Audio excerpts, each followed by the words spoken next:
मनोज जरांगे पाटील यांनी सरकारला इशारा दिलेला आहे। सरकार कुणाचे असलं तरी मुंडक्यावर पाय देऊन आरक्षण घेणार असा घणाघात त्यांनी केलेला आहे। बघा मराठा आंदोलक मनोज जरांगे पाटील काय म्हणतात। जरांगे पाटलांचं पुन्हा आरक्षणासाठी एल्गार आहे।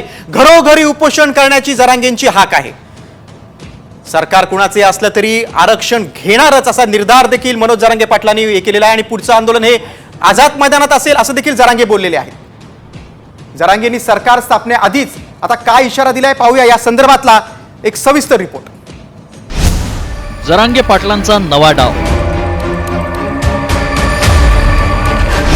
घराघरात उपोषणाची हाक। सरकार स्थापनेनंतर उपोषणास्त्र। मनोज जरांगे पाटील हे धाराशिव जिल्ह्याच्या दौऱ्यावर आहेत। जरांगेंनी तुळजापूरला जाऊन तुळजाभवानीचं दर्शनही घेतलं। त्यानंतर तुळजाभवानीच्या मंदिरातूनच जरांगेंनी पुन्हा आंदोलनाचा नवा डाव आखलाय। घराघरात आंदोलन करण्याची हाक दिली असून मुंबईतही धडकणार असल्याचा इशारा जरांगे देत आहेत। नवं सरकार स्थापन झाल्यानंतर लगेचच जरांगे उपोषणाची तारीख जाहीर करणार आहेत। पण घराघरातले मराठी आता अंतरवली एका जागेवर बसणार, गावागावात नाही बसणार कोणी। राज्यभरातले मराठी एका जागेवर येणार। मग ते 10 असले तरी बसणार, 1000 असले तरी बसणार, 1,00,000 मराठी बसले तरी बसणार। 100% अंतरवलीत होणार आणि ते ताकदीने होणार आहे।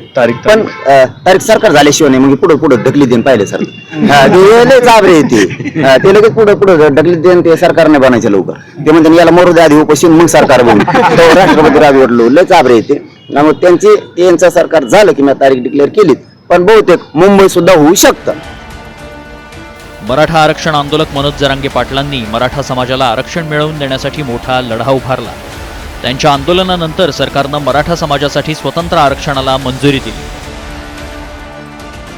मात्र आम्हाला ओबीसी मधूनच आरक्षण पाहिजे या मागणीवर अजूनही जरांगे ठाम।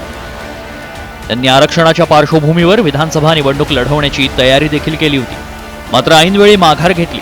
त्यानंतर आता पुन्हा जरांगे उपोषणाची भाषा करतायत।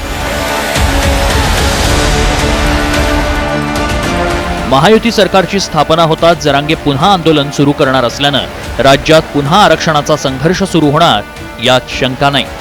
ब्युरो रिपोर्ट, साम टीव्ही।